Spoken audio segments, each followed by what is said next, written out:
Nashville SC in the final stretch of an 8-game road trip to start the season.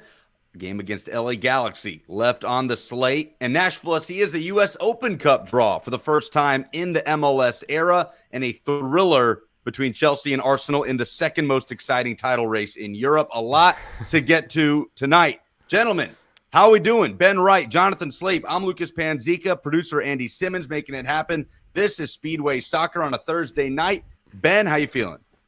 I'm doing well. I honestly just want to hear what Slape says. He seems like he took your second most interesting title race. Did I say something off there? Something not factual? No, I mean, if you want to pretend like the meaningless MLS retirement league that is Serie A is something of note, we can we'll discuss that later. Whole can of worms, guys. Let's start tonight with a little bit of a game show segment. I want to do this every time Nashville comes out of a draw, home or away. Let's play good draw or bad draw, because I feel like we have this conversation ad nauseum whenever Nashville SC takes a point away out of a match, road or home. So, Jonathan Slape, a 2-2 draw against the San Jose Earthquakes, the only team in MLS that has not won a game yet. You give up 2 leads in the process and come away with a road point on the West Coast. Good draw or bad draw? Bad draw, man. I mean, you can't be up twice against the worst team in the league and not come out of there with 3 points. And I know Ben's going to make some arguments about how any draw in MLS, it's hard to win in this league, blah, blah, blah, blah, blah. But the reality is, like, this team is a supporter shield contender, and if we want them to live up to that, you have to win games like that when you have those opportunities. Yeah, I'm gonna say bad draw as well. But I'm gonna drop one hell of a caveat here. I think the way that it happened was a really bad draw. I mean, you can't go up twice against San Jose and let them back into the game. But that being said, I mean, I do think, I know Davey's not here to defend himself, and I know he would take issue with this. But I mean, I think the travel really does come into play. Your 7 games into the road trip that we've talked about kind of ad nauseum. It's a 5-hour flight there. I think at some point the travel just does kind of catch up to you. And so I don't know. This whole time I've been kind of expecting that towards the end of this road trip they would drop a result that they probably shouldn't. It's MLS. We see kind of weird results all the time, and I think that's kind of what makes the league what it is. So, I mean, I don't think no one should be shocked, and I don't think anybody should be hitting any kind of panic button right now, because we see these results all over MLS all the time, even involving really good teams. But yeah, at the same time, I mean, the way they did it, they should have taken 3 points there. No. Yeah, I even said like Saturday morning, I'd gone to watch the Liverpool game with some friends, and in my pre-match predictions, I said 3-1. But someone's like, well, what can we expect out of Nashville and San Jose this week? I was like, they should win 3-1. They'll probably draw 1-1. And it wasn't 1-1, but it was a draw. I mean, and we've seen this from this Nashville team many times. I mean, the only thing I would counter that with is we've seen it from other teams as well. I mean, New England broke the record last year. They had a couple results against teams that they absolutely should have beaten on paper, and they didn't. I'm not trying to say it's a good result. I think I'm just more pushing back. I've seen a lot of fans who seemed like they were ready to give Nashville the supporter shield and call them the greatest expansion team ever and one of the best teams in MLS after they beat Columbus and Sporting Kansas City. And I don't think you can go from that to burn it all to the ground, panic button, fire Gary Smith, why the hell is Ake Loba not playing, all that stuff, just based on this one result. I mean, I think there's a lot of flip-flopping that does not need to happen. And sure, there are some questions about Ake Loba and set-piece defending and everything, but you can't base all those questions off of this one result when the week before you were ready to call Nashville one of the best teams in the league. You just can't have it both ways. Yeah, it doesn't make it less frustrating, though. No, I agree. Yeah, I mean, we can be measured here, right? Nobody here is trying to burn it down because Nashville SC grabbed a road point at San Jose. But you're right, Ben. It's the circumstances. It's the context of the game, of giving up 2 leads, of a constant weakness rearing its head once again in set-piece defending. Both goals conceded on set pieces. Certainly a moment of brilliance from Jeremy Ebobisse. Could Joe Willis have done better? I don't know. I'm not exactly in a position to say that his positioning should have been better on that goal. But 5 set-piece goals allowed now in 7 games. I mean, Ben, I'll start with you on this. Is it more of a concern? It's certainly as much of a concern as it was at the end of last season. Is it even more of a concern now that we've gone through an entire offseason and we're nearly at the end of this road trip, and it's just as much of a problem, if not more, than it's ever been? Yeah, I don't know. I again feel like this is kind of one where there's just a lot more nuance to this than I think gets thrown around. You talked about the Ebobisse goal. I honestly don't know how we should count that because, yeah, sure, it's a dead ball situation. It's a direct free kick, but it feels like that should be in a different category because that's not set piece defending, really. That's just an insane shot, a direct free kick. Okay, with that caveat, let's say we take out that goal and the Nashville has conceded a penalty.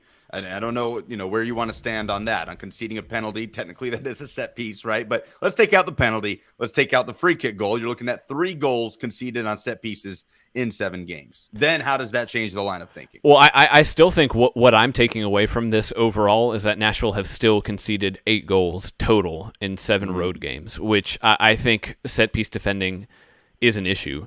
But still, I mean, if you want to say they've conceded 3 or 5 set-piece goals, they've still only conceded 8 goals total in 7 road games. And I think those are elite numbers on the road from anyone. Set pieces is, at this point, just weird what a big percentage of the total goals Nashville concedes. And so I think we're all kind of just mystified because it doesn't seem like there's a clear issue. On paper, Nashville should be the best set-piece team in the league. But I think the bigger picture is that they're still maybe the best defense in MLS. They're arguably the best open play defense in MLS. And so while set pieces are an issue, it's not like they're conceding 15, 20 goals in these 8 games. I think their defense is still strong. But yeah, we've talked about this kind of, again, ad nauseum. There's not a clear issue on set pieces, and there's not a clear fix. And I think if any of us could figure out what the fix was, we would be on staff on some team in MLS because Nashville hasn't been able to figure it out, and neither can we. Slape, where do you kind of stand on it? I mean, yeah, I get it. We've only conceded 8 goals, and whether we want to call it 3 or 5 set piece goals, it's still almost 50% of your goals you're conceding on set pieces, which is, regardless of how good your defense is, I think is inexcusable, because you are so good in the open play of defense that that you have to figure that out. And we've seen in this team to the past 2 years now, going on 3, where set piece defending has let this team down and has been the difference between hosting every single home playoff game versus having to go on the road to Philly, where you then go out on penalties. And so I get it, the fact of the defense is elite and is keeping goals out and limiting chances, especially on the road. But you have to figure out the solution here. I don't know what that solution is, and like Ben said, if we did, we'd probably be on staff with the club. I made this comparison a few weeks ago. I think it was on the Nashville Soccer Show, that it reminds me of the issues the Predators have had for years on the power play. Like just this mystifying thing that nobody could pinpoint on what the issue really was, that they literally brought in specialists, coaches to specifically focus on nothing but that, and it just didn't get fixed until now. Now the Preds have a top 10 power play in the NHL, but for about a 4-year stretch there, carrying over from Peter Laviolette to the John Hines era, it was this mystifying problem, a lot like this. But I think, Slape, you kind of hit the nail on the head. The frustration to me, because you're right, Ben, big picture, 8 goals conceded in these first 7 games, 3 in the run of play. That really is a remarkable number. But the frustration kind of stems from what it's holding Nashville SC back from, right? That if this issue is shored up even a little bit, even 40%, right, of 40% of the set piece goals that have been conceded are slashed, then this team is in a fantastic and even better spot. So for me, it's just what it's holding this team back from as far as reaching even further heights as a defensive unit. Yeah, and I think, too, this isn't necessarily regarding set pieces, just the defense as a whole. I mean, I think no one's surprised that Nashville's defense has been this good. I think what has been surprising, I mean, I think we can all agree that Nashville have opened it up more frequently on the road trip than they have at any point in the past. And I think it's kind of encouraging that while they've played more open and probably more proactive, their defense is still just about as good as it always has been. And I know there's been some pushback on the idea that once they get home, things are going to change and they're just going to look remarkably better. But I mean, it's obviously easier to win at home. And I think we've seen them play even more aggressively at home. So, I mean, for me, I think I'm just excited about where this team is. And I do think it'll make a difference once they're at home. And we've talked about Geodis Park again ad nauseum, but I mean, the atmosphere there and the advantage they're going to have there, I think it could make for some more attacking and exciting soccer from Nashville than we've really seen in the past. This game did look like a game of the worst team in MLS against a team that's been on the road for almost 2 months, right? Like just little moments of lack of focus, whether it's Randall Leal not squaring up Hani Mukhtar well enough in that initial counterattack. I think I have it written down in the 38th minute where the ball's kind of behind Hani, has to take a touch, and then by then somebody's there to block what should have been a first-time finish on an open goal. Randall Leal had a moment in this game at midfield where he's kind of trying to switch the field of play where he literally just whiffs, right? I mean, just little things like that, just sloppy moments that you don't typically see with Nashville SC, combined with just the atrocity that is San Jose defending, with Hani Mukhtar just coasting freely for 50 yards to score his first goal, completely unmarked on a Dave Romney long throw at the back post to head in his second goal after a nice little headed assist by CJ Sapong. But just overall, not a great game of soccer, Ben. I don't know if they're going to put this one up there when trying to convince fans of world soccer to come watch MLS. Yeah, I mean, I think it was Matt Doyle on Extra Time who said that against any other team in MLS, Hani Mukhtar's first goal, where he just ran 70 yards with the ball before scoring, would be up for a goal of the week. But it's the kind of type of thing that everybody around the league just knows how abysmal San Jose are at defending, that no one really even cares. Like, it's just kind of I think he said it's a weekly occurrence in San Jose. They just didn't even do anything about it. I mean, I don't think I've seen defending like that at a professional level. I mean, it's like they didn't even try to step up. They didn't even know where he was going. I mean, and we've seen infinitely more impressive runs from Hani Mukhtar. I mean, he just ran in a straight line and had his pick of where to finish. So, I mean, I think that too kind of just makes the draw a little bit more frustrating, just because sure, Nashville are on the road and tired, but the San Jose team is really bad. And I think it's going to be interesting to see what happens with them, because on paper they have the pieces to be a pretty good team, and they've just underwhelmed for 2 years. I mean, I haven't seen, like, I say this with like all the disrespect in the world to San Jose, and this is not with all due disrespect. No, all due disrespect. Don't take this the wrong way. There's better defending in the C division, in the C division of Mid-States Tuesday Night Men's League. There is not that bad of defending. Like, I mean, that is, producer Andy, usually back there, anchor in the back line with me, but. I mean, it's been corroborated by Andy. I gotta say, this is one of your. We've been doing this. This is our 5th year. This is one of your hottest takes. No, I think I'm with Slape on this one. Yeah. No, it was truly remarkable. I mean, on both. Real quick before we move on, because we do need to move on. What was worse?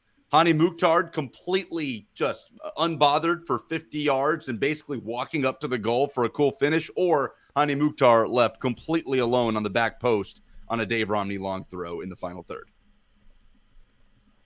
More egregious defensive moment. I mean, it's the 70-yard run. Yeah, like he was just walking down the red carpet. Yeah, we've seen the back post thing happen other times. I don't think I've ever seen an uncontested 70-yard run with like literally no defenders within 20 yards of him.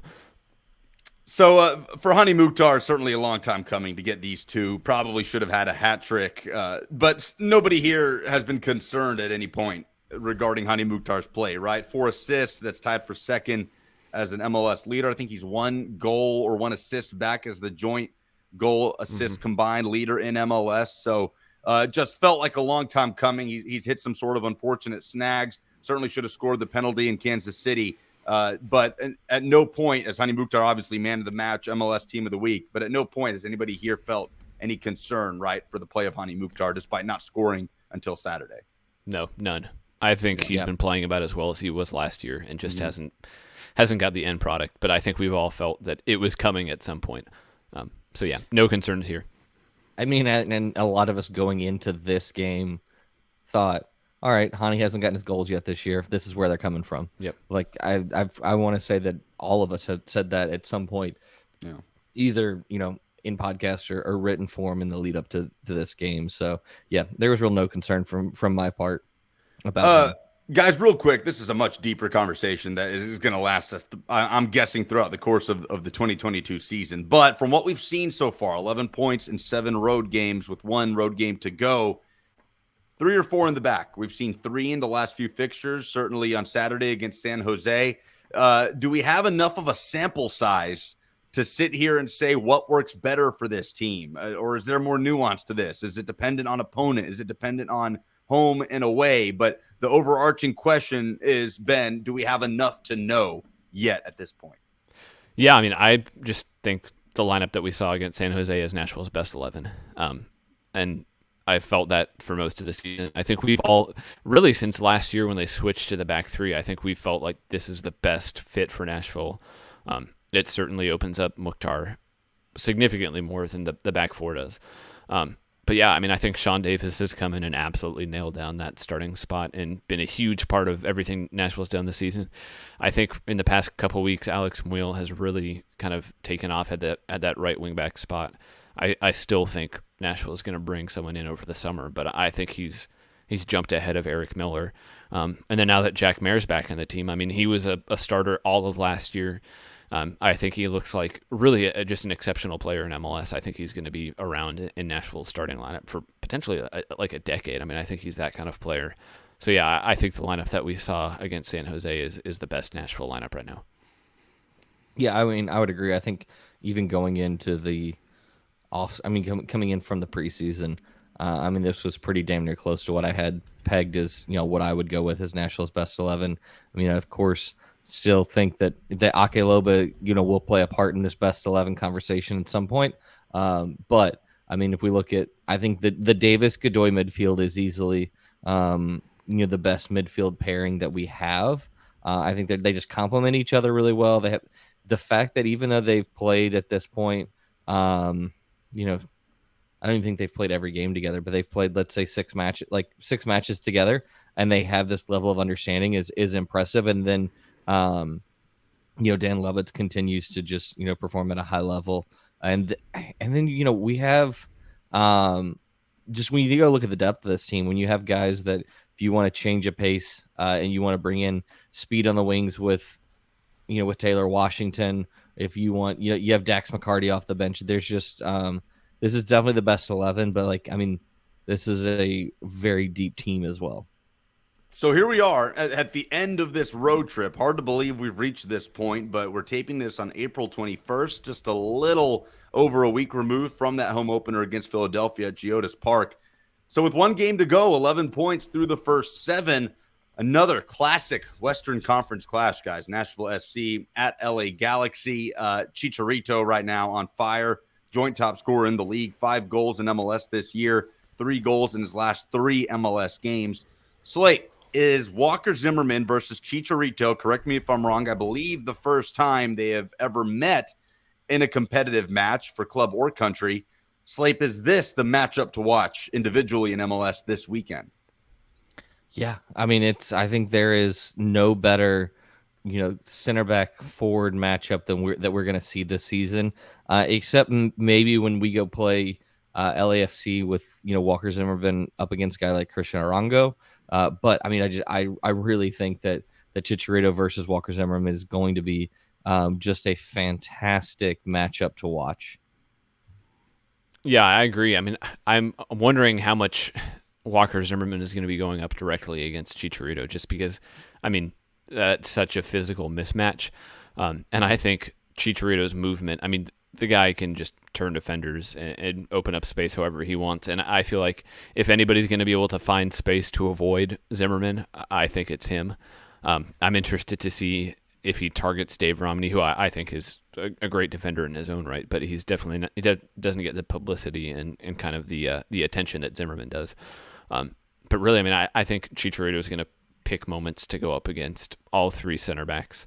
And he's not like a physically dominant forward. He doesn't really have any like one specific trait that stands out other than just how smart he is in the box and how he'll make. Dave Romney was talking post-match just about how he'll make 3 or 4 different runs at once, and you'll track 2 of them, and then on the third one he'll open up 2 yards of space and have a tap in. So I mean, I think it looks easy what he does because he gets so many just really simple finishes from really close range. It's because he does all the work beforehand and gives himself an easy finish, and it's just he's been one of my favorite strikers just in the world to watch for the better part of a decade. So I think it'll be it's unfortunate that Nashville have to play him, but I think it's going to be just from a neutral perspective a really fun match to watch.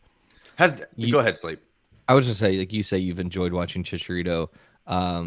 It is only until his MLS iteration that I've enjoyed him, being is that he has played for the Mexican national team, Manchester United, Real Madrid. Aston Villa sandwiched in there. I could not dislike Bayer Leverkusen. Yeah, I could not dislike the man more. I mean, he's definitely like he's come to MLS and really changed my opinions. And he is a West Ham, not Aston Villa. Same colors. Yeah, they're the same team. Always do that. Burnley too. Yeah, the claret and blue cup. But no, I mean, he's been a lot of fun to watch in this league. I mean, I think this LA Galaxy team as a whole is pretty interesting as well. I've always been a big fan of Chicharito, obviously, apart from when he does play for the Mexican national team, but just kind of the joy he plays with, how dynamic he is, like you said, with his multitude of runs in the final third. I really enjoyed his stretch at Real Madrid of coming off the bench in moments and in Champions League, just come in the 85th minute or something and hit a banger in a Champions League quarterfinal. And he was scoring goals like he wasn't known for at Real Madrid, right? At least from what I remember, like 20-yard screamers from outside the box, not his tap-ins from smart runs that we usually see, or at least have seen, especially this year in MLS. Has Dave Romney ever defended Chicharito? Ben, you mentioned that quote from Romney as if he's played him before, but I'm trying to think. I don't know at what point they would have played each other. I don't think anybody on this team has. No, on this back line at least. And Romney hasn't played Los Angeles either. I mean, obviously that's where he was before Nashville. So this will be his first trip back. He said, I'm trying to remember the exact quote. He said he doesn't think too many Los Angeles fans have paid attention to him or Nashville. So he hopes they have a good game, because if they don't, the previous 60 games won't matter. The Los Angeles fans will just be like, yeah, I guess that's why we got rid of him. But no, I think one more thing on the Chicharito discussion. I think it's just been really fun to see how much of a different attitude he's had than a lot of MLS DPs coming over from Europe. I think he's more visibly cared about winning and about performing well than certainly several other designated players have. And I think he's clearly not here to take a big paycheck before he's retiring. He wants to win. And so going back to the personality type thing, I think he has been one of the more important signings for the league, just in terms of kind of visibility and everything. But I think it's been more than that, because I think he's after a guy like Ibrahimovic, who obviously had good moments for Los Angeles, but was, I think, pretty toxic overall to the team. I think Chicharito's been kind of a 180 and kind of a breath of fresh air, at least for that market, but I think for the league as a whole. You're allowed to be toxic when you score at the rate Ibrahimovic scored at, though. That's my stance on it. I give Ibrahimovic a pass. And I mean, on the on-field moments, I think too made it worth it. But it's absolutely a completely different personality. No, you could not be more correct. Totally different vibe. Slape, I know you got something in the holster with your hatred of Zlatan Ibrahimovic. I'm not even he's just not even worth the time. Okay, then we'll move on. We could fill a whole podcast with just throwing out player names and letting Slape angrily react. This is one of the more interesting challenges for this Nashville SC back line that we've seen in quite a while, though. Because you're right, this isn't. I know that's how we kind of started this segment of this conversation. It's not Zimmerman versus Chicharito. It's Walker Zimmerman and Dave Romney and Jack Mayer and whoever else is back there tracking back against Chicharito because of his options and the multitude of his runs that he's going to make in the box. So I'm fascinated to see how they handle it. But Slape, what else makes LA Galaxy dangerous? Chicharito needs service. Clearly, he's been getting it. I mean, it's the fact we've gone this far and we haven't even mentioned the fact that Douglas Costa plays for the LA Galaxy. Yes. What are we doing? Oh my goodness. Yeah, I mean, like that's just and he's that's crazy. He's still finding his feet, and he coming from Brazil, he struggled there, but I think he's starting to find feet there. And I'll actually say two of the players that I like watching the most for LA Galaxy are the fullbacks. Like, I really like Raheem Edwards and what he's doing at left back, but I really love Julian Araujo. Like, as right back, he is a lot of fun to watch. He provides a lot of that service into Chicharito, and I think it's going to be a big threat, and may force Dan Lovitz not to be pushing so far up the field, because he's going to have to deal with the overlapping runs of both Douglas Costa and Julian Araujo on his side of the pitch. Yeah, I'd completely forgotten about Douglas Costa. Ben, go ahead. I mean, no, I think it's just we've seen LA really struggle recently.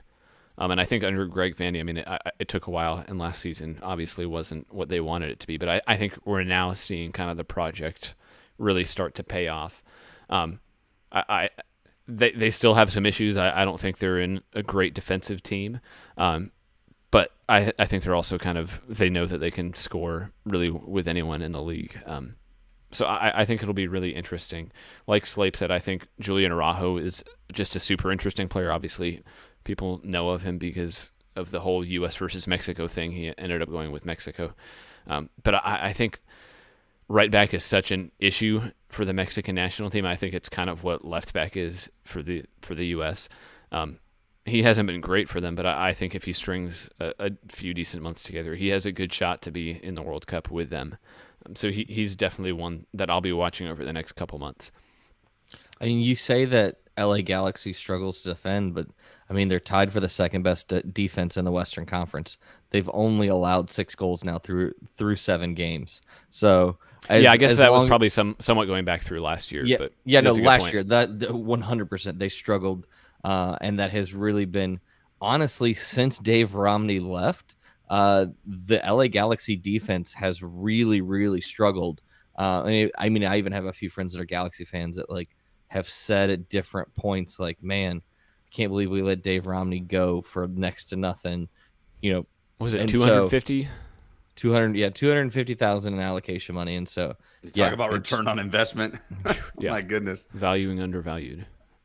Dave Romney revenge game. Then on Saturday night, Ethan Zubak revenge game. Although I don't know if we see Ethan Zubak, but that could be interesting. Ethan Zubak, who set up Chicharito a couple of times last season. Guys, let's do predictions. But first, I want you to tell me, before you give me a score, give me the approach. I've been kind of weighing this in my mind as this is it. It's been a long, winding road on this road trip, but one final game to go before they're finally able to open up the doors at Geodis Park. 11 points. Through 7 games. Certainly they're ahead of what the stated goal was going into this road trip. So is it lock things down, grab a point, let's go home happy with 12? Or is it this is the end of the road, 1 game left, no reservations, let's kind of throw things forward here and see what happens? I mean, I know it's a total crapshoot sometimes, but Ben, what do you think? Yeah, I mean, I don't think it necessarily has to be either or. But if it's me, I'm going all out for 3 points. I think 11 from the first 8 is great. I predicted, I think I had 9. So for me, they've already exceeded expectations. 12 would be really good. If you can somehow turn this into 14 from the first 8 games, that would be absolutely fantastic. We've also heard them talk about how they want to play in a way that makes it easier for them to be more proactive once they come home. And I mean, to me, what better way to do that than with kind of going toe-to-toe with a Galaxy? I just think this is one that you're kind of playing with house money to some extent. You might as well just go for it. So what happens? I'm going to say a 1-1 draw. With all that, I'm going to say a 1-1 draw. Okay, all right. But not a park the bus 1-1 draw, a fun, I see. a fun open 1-1 draw. Fun 1-1 draw.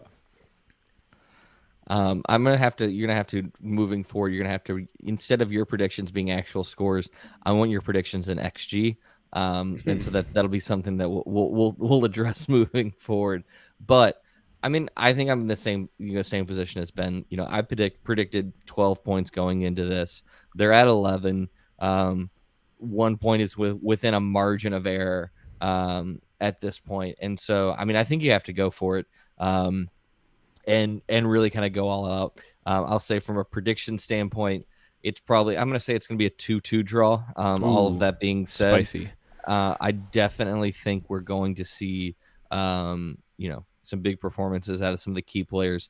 I will say that this is the first game that we've had to experience what I've dreaded the whole time of being in the West Coast is a 9:30 kickoff. Little MLS after dark. Little MLS after dark.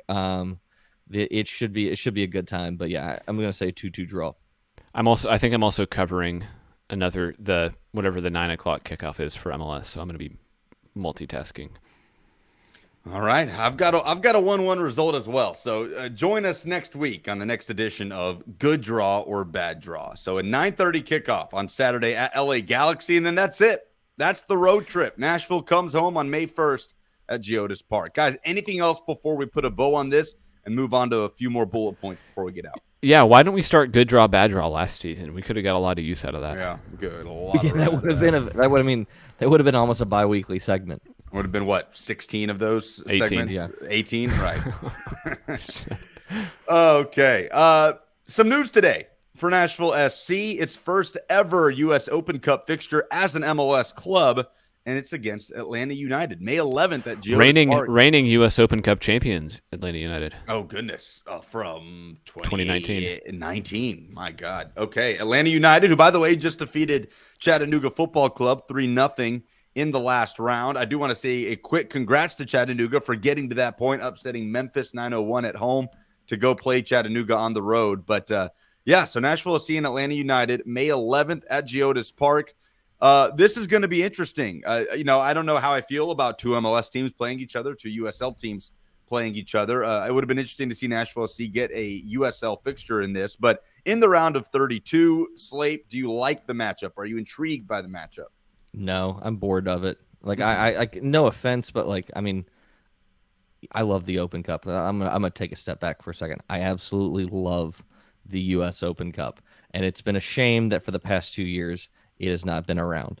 It doesn't get the love that it deserves, and I do, actually legitimately enjoy the Open Cup. And the last 2 nights of Open Cup matches have been just absolutely incredible.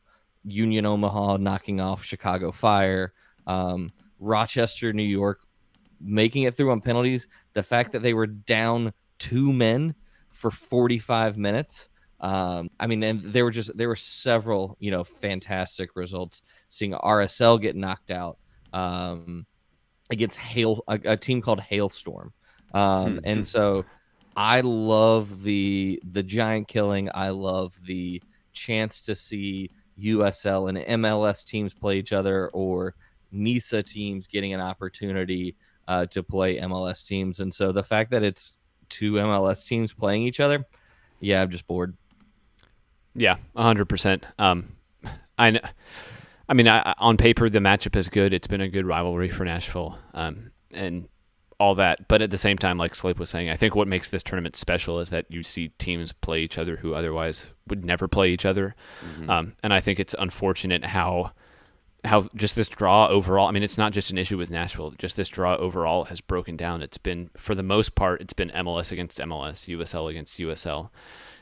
The plus side is that probably makes for more MLS versus USL matchups in later rounds, but it's also just, I would have loved, it wasn't even possible with the way the groups were seeded. I would have loved for Nashville to get a trip to somewhere like Louisville at some point, which could still happen. But I like Slape said, I think that's just what sets this tournament apart, is that you can get those kind of giant killing matchups. So hopefully we'll get some down the road, but I'm honestly, along with Slape, just kind of bored of Atlanta versus Nashville. I think it's fine in MLS, and I'd like to see something different in the Open Cup. Yeah, and I think it's the fact that we've had 2 years of next to no out of conference play. So we've played Atlanta quite often. I think we've played them, 6 or 7 times over the past 2 seasons. And so it's just, we're already going to play them. We're going to play them once this year, but I mean, it's just we play them enough. I will say the one thing that I am excited about is we are now guaranteed for the fact that one of Union Omaha or Hailstorm will be in the round of 16, which is awesome. And then California United Strikers is hosting the LA Galaxy. Yeah, I mean, I do agree too that it will make some the silver lining there is it could make for some interesting round of 16 quarterfinal, semifinal matchup if some USL teams do continue to play well. But those are some all-time names there. The buzz will be there though, right? In Geodis Park, the first U.S. Open Cup match in that building against Atlanta United, your rival to the south. So certainly it'd be more enjoyable, I guess, in a round of 16 or later matchup. But it will be a fun environment, I would imagine. Yeah, I mean, and hopefully there's a decent amount of traveling fans. Yeah. It's hard. There will. I think there will be. I mean, it's hard when it's a midweek matchup, and I think it's unfortunate that in Open Cup, even home games aren't super well attended.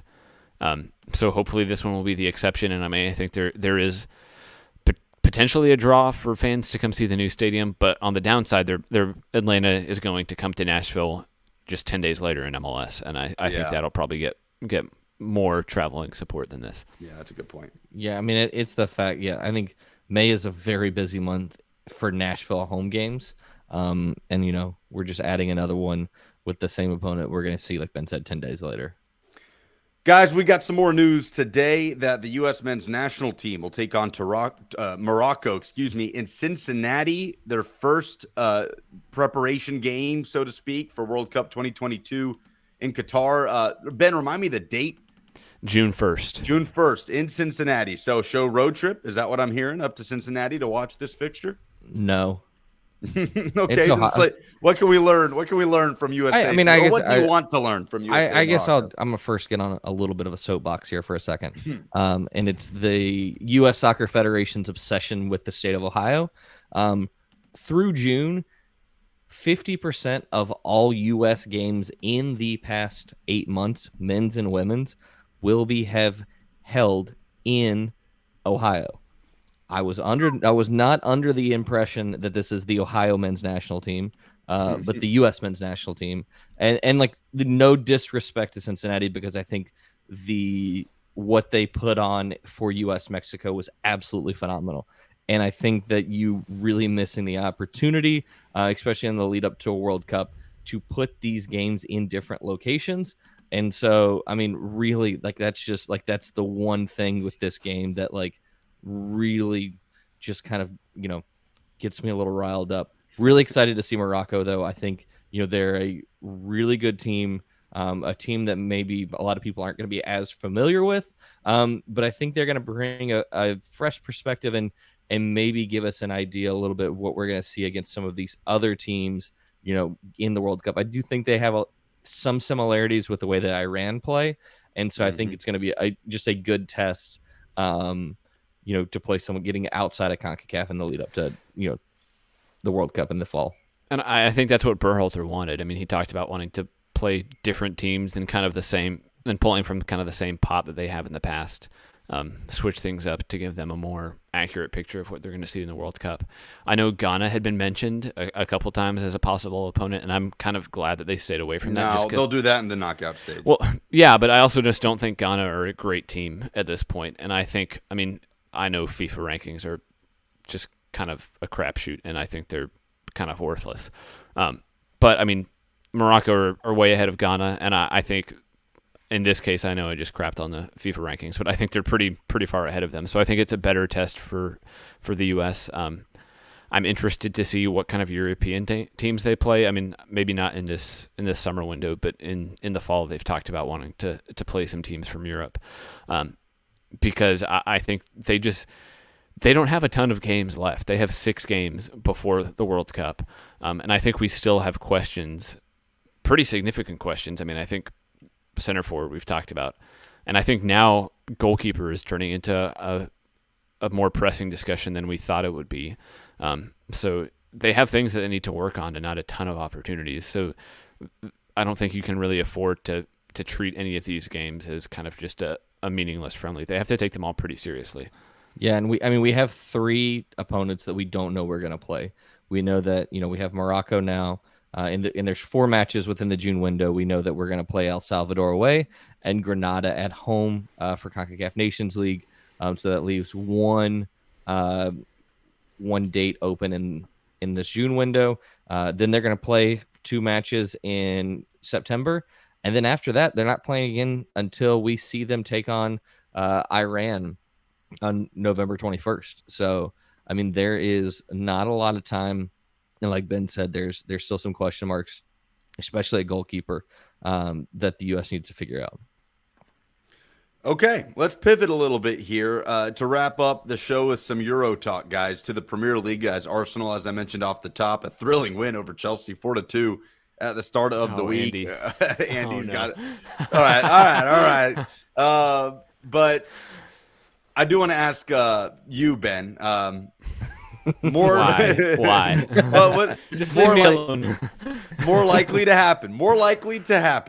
Okay, and for context, if anybody doesn't have the Premier League table in front of them, Man City obviously atop the table, a 1-point advantage over Liverpool, Tottenham and Arsenal at 4th and 5th, tied on points. Tottenham at 4th, Arsenal at 5th. So more likely to happen: Liverpool wins the Premier League title, or Arsenal finishes in the top 4. I don't know. I think they're both likely because I don't think Tottenham doesn't look great. Arsenal just had a huge win, and United look like absolute crap. That Ronaldo hat trick, though. Yeah, whatever. That wasn't the most recent United result. Yeah, let's not talk about it. No, it wasn't. Let's not talk about it. That was pathetic. I don't know. I think Liverpool are going to win it, and I think Arsenal are going to finish in a Champions League spot. So I'm copping out, but yeah, I'm gonna.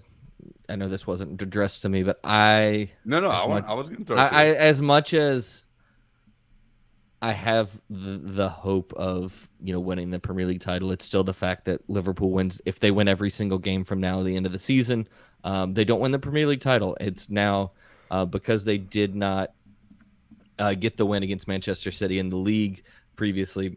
It is no longer in their hands. Now, Man City has not gone on the runs that we've seen them do in the past. But I think there's a decent chance. I think the one thing that maybe isn't being talked about, and I'm going to, take a few seconds, is the fact of, Liverpool are still in the mix to win the quadruple. And it is, something I never thought I would would be a thought or cross in my mind, but it's the fact of they've won the League Cup.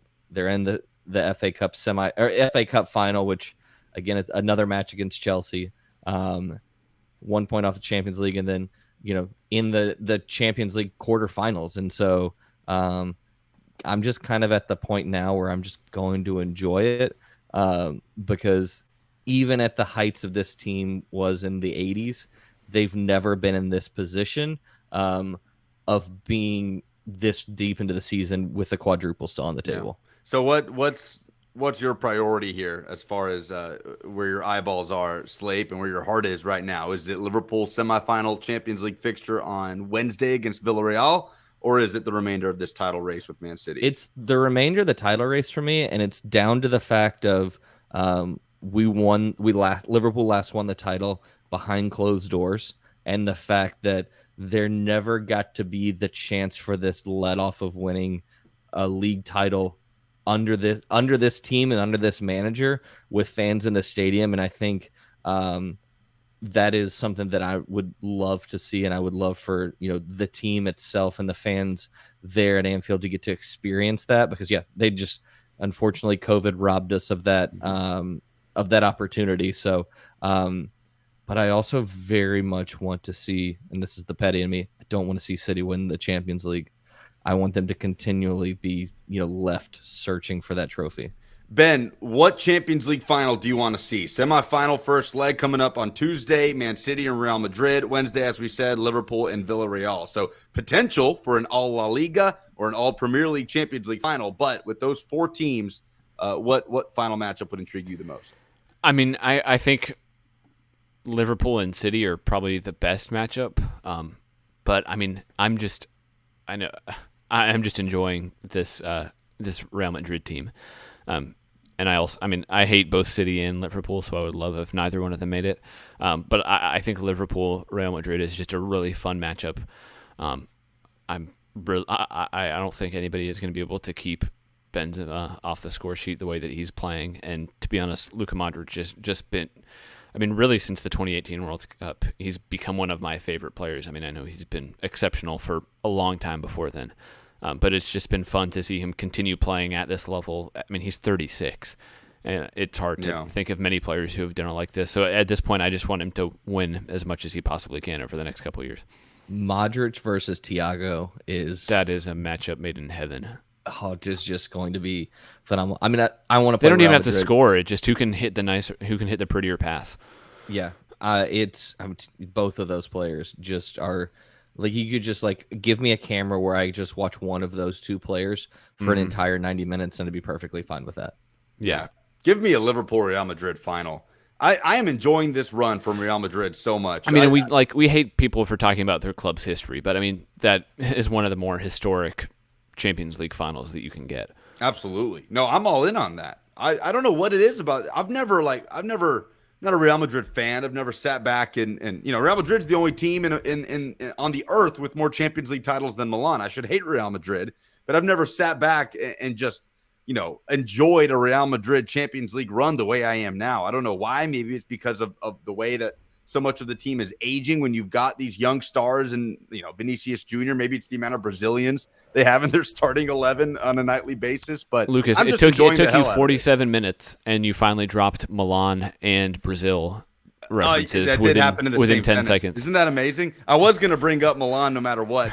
I was not going to let you guys escape without. Thank you for asking, by the way. Milan, top of the table, Serie A right now, 2-point advantage over Inter, but with 5 fixtures left, I'm very nervous. The attack has been waning. Defensively, they've been excellent, but they don't have a source for goals right now. Olivier Giroud is literally their only center forward at the moment. By the way, Grand Prix in Italy at 8 a.m. on Sunday.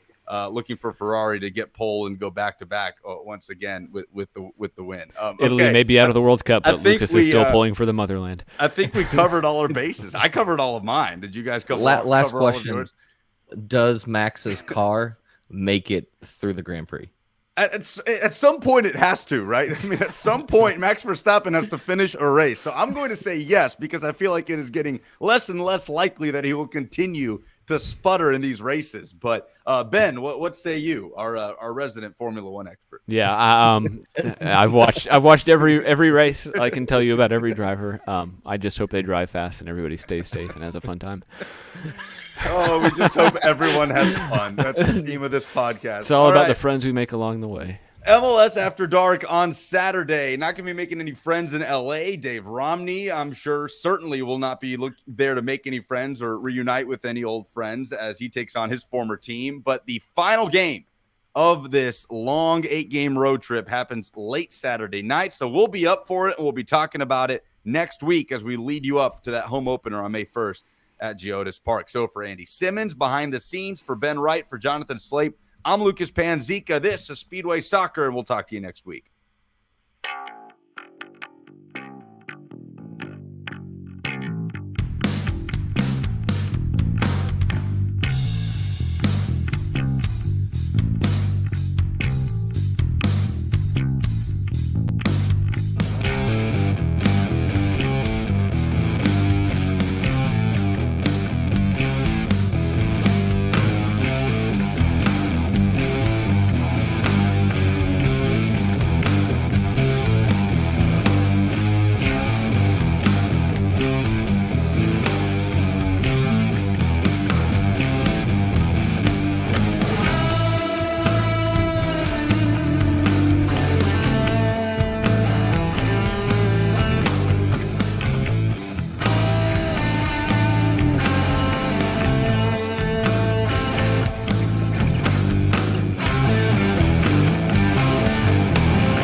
Never go full shepherd. Nope.